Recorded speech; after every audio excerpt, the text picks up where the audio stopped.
on est capable, Global Formation, à travers la plateforme Pailo, on est capable de bâtir des formations sur mesure pour les adultes. Comment ça se fait? Comment ça se déroule?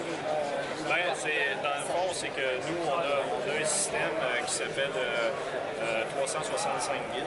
Okay. Donc, qui est un système qui est fourni par Microsoft. Donc, mais par contre, ça nous donne la liberté de vraiment de monter une formation très adaptée à l'entreprise. Donc, ce que ça fait, c'est qu'on décrit étape par étape les choses qu'on veut faire. Okay. Et une fois que, autrement dit, c'est comme si on fait un peu de squelette de la formation et après ça, on envoie. Donc, on peut rajouter des vidéos, on peut rajouter des photos, on peut rajouter des textes en référence avec des choses qu'on apprend dans les différentes étapes. Pouvons-nous rajouter des contenus même venant de l'entreprise, comme dans son environnement de travail, tout ça là? Oui, okay. On peut mettre des vidéos d'entreprise, on peut mettre des procédures de travail qu'on peut faire afficher dans Réalité Mix.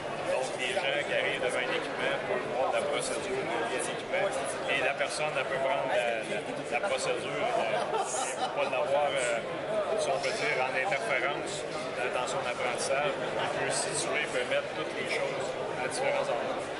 Moi, je l'ai bien essayé tout à l'heure.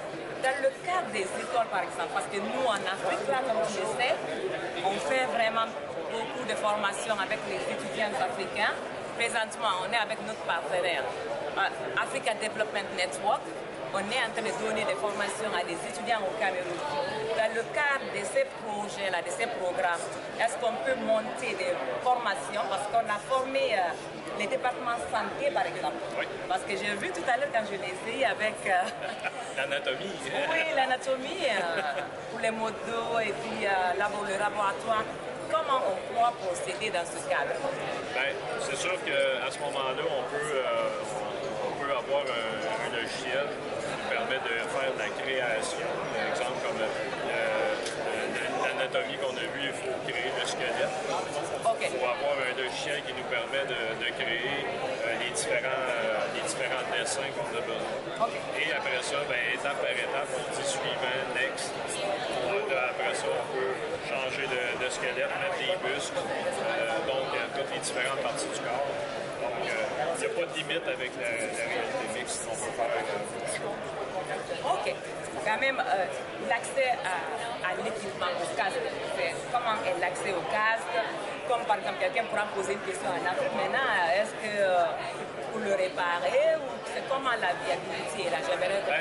C'est sûr que c'est un produit Microsoft. Donc, c'est sûr qu'il faut passer par Microsoft pour acheter l'appareil. Moi, là, je pense qu'il y a une nouvelle génération d'appareils qui va sortir qui est encore plus compact, plus léger. Moi, c'est la génération 2. Je pense qu'il y a une troisième génération qui est sortie maintenant ou qui va être bientôt disponible. Donc, il s'améliore d'année en année là, pour rendre ça plus compact.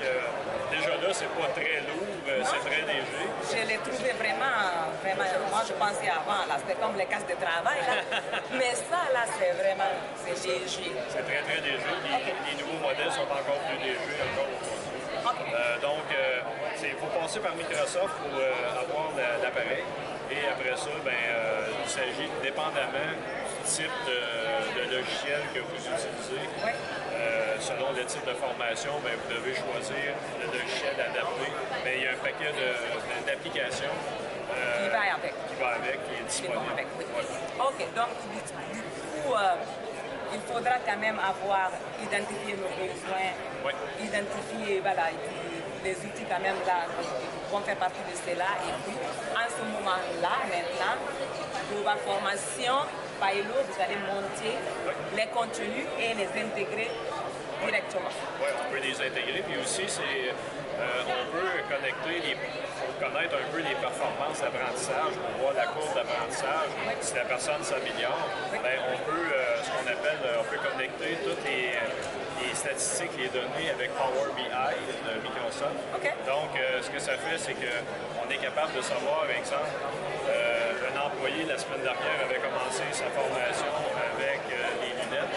Puis donc, une semaine plus tard, on lui redonne encore les lunettes pour voir si son apprentissage est meilleur. Oh, OK, que quand il a commencé. C'est ça. Donc, ça permet de voir. Et si, aussi, on peut voir à quelle étape que l'apprenti ou l'étudiant a de la difficulté. Ben, s'il y a une étape, on voit qu'il y a une baisse, ben, on peut focusser sur l'étape où l'étudiant a plus de difficultés. Donc, au lieu de refaire la formation complète, on peut aller seulement que sur le point à retravailler. C'est comme un guide, là, d'accord, c'est ça. C'est carrément un guide, c'est ça, c'est vraiment ça. Parfait, parfait. En tout cas, chez Axiom, j'ai dit conseil. On a hâte quand même de pouvoir faire un essai et pourquoi pas nous déplacer ensemble avec Global Formation pour aller faire la démonstration pour les entreprises en Afrique et pour les instituts de formation aussi, parce qu'on en aura vraiment besoin, on s'en va vers ce niveau-là aussi en Afrique.